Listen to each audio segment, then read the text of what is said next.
water, I probably would be getting hungry earlier than I do. Well, I strongly disagree with Spurlock's philosophy on people gaining weight in America. I do believe fast food is not helping at all. Neither is a lot of other things that they do. But I think the main problem is the fact that they don't do any exercise. Literally, people come off of work from a desk job and they typically go home, turn on the TV or turn on the computers, go on Facebook, all that stuff, Twitter, or they play video games for hours and hours. People just don't go outside anymore. A lot of it has started because of the air conditioners. It's too hot outside, don't want to go outside. So they just as soon go inside and watching TV. There's a neat little site in Cocoa Beach. We have a turtle nest. The clouds are coming in. Not a good day for the beach. Even though it looks good, I still hate this. This looks good, I love it.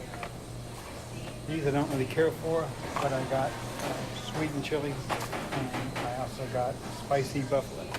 Like any good kid, I'm gonna go for dessert first.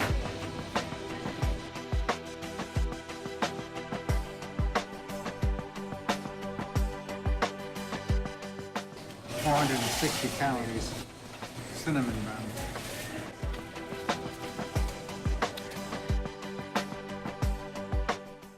Gotta get all the good stuff.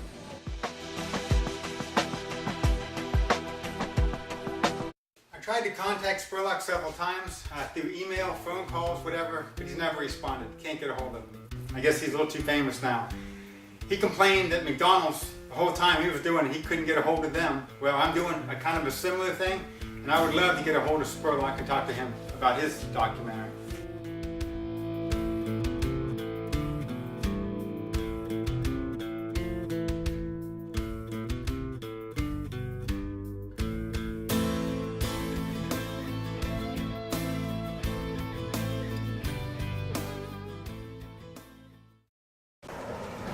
McDonald's is open 24 hours. I got a couple miles walk back to my car and about a 10-mile drive home. I'm actually kind of cold. They just sucked down that frappe and like 3 glasses of water, these little cups. It's weird how sometimes they give you a big cup, sometimes they give you a small cup. Yeah, it's an easy day today. I'm gonna take off, go surfing. It's really only about 2:15 now. I'm supposed to meet a buddy of mine at 2:30 at the house.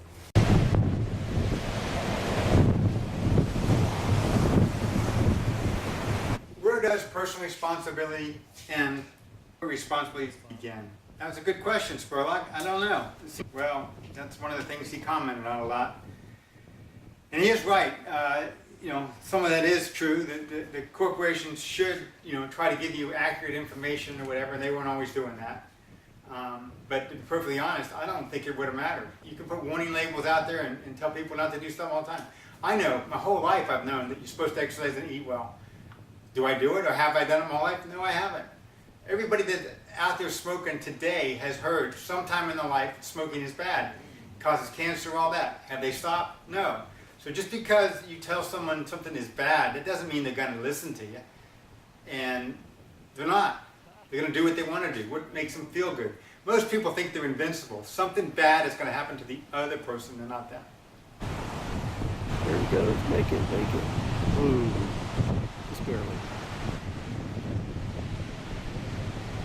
Come on, you better get up. Those things are coming in. They're not going to leave you alone. Ooh. Oh, I see that board flopping. You fell off. I can tell. Put his tombstone in. Just wait.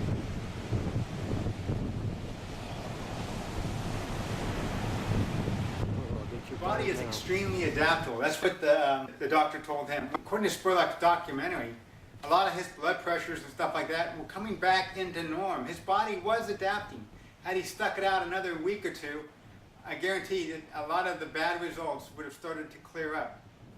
Especially if you would have done any exercise. I think you're going to get pounded now.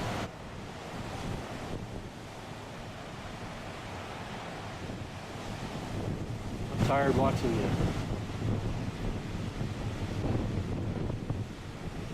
Oh, there it goes. That throw-up throw-up thing on the documentary that he did, throwing up. That, I'm not totally convinced that really happened the way it happened. I went back and looked, I had to check. The film was shot from behind his head as he leaned over the window, so you never actually see him throwing up. You hear it, you see him go to the side, and then later on the camera goes over. And the fact he only threw up once in the 30 days, I mean, he never talks about it again. I'm pretty certain the throw-up scene was deliberate and done to make it exciting, make it people talk about it. He went and ate the food at McDonald's and threw up.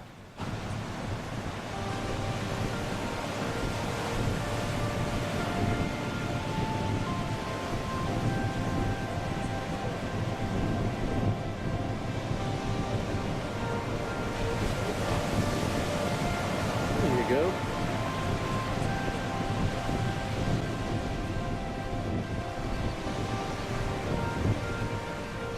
I'll put this online. So you should. Yeah, I love watermelon, but it's not on the McDonald diet.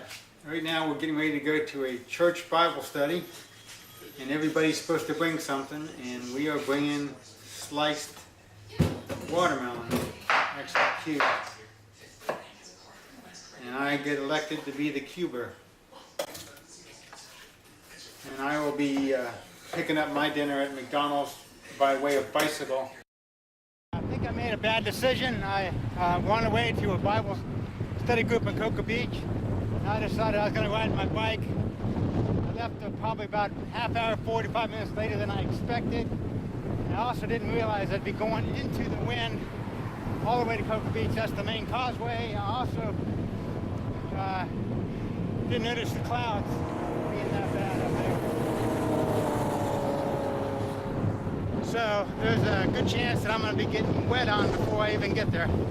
Why married men seem to get fat. And I have to blame a lot of it on the wives. Before they're married, the men a lot of times are out, surfing, doing a lot of fun stuff, which also keeps them in shape to find their brides. Whether they want to admit that or not, that's part of the truth. Plus they work out and stuff like that. Once they get married, the wives want to impress the husbands by cooking these great meals. And then they like the husbands to hang around with them and sit on the couch and watch TV with them for the first couple of years of the marriage. And then they start getting this little gut thing going. And then they have kids. Kids come along, and now, in most marriages, parents are living their lives for the kids, and they stop riding bikes, running, and all that fun stuff, surfing, for a couple of years to change diapers and things like that. And I'm getting tired. I'm actually near the top of the bridge now. A couple more feet and I'll be at the peak.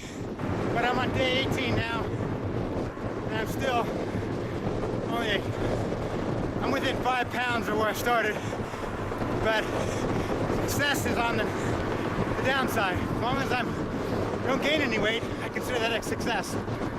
But the reality is, I like to lose a minimum of 10, and probably closer to 15. But I also don't really want to work out much. So,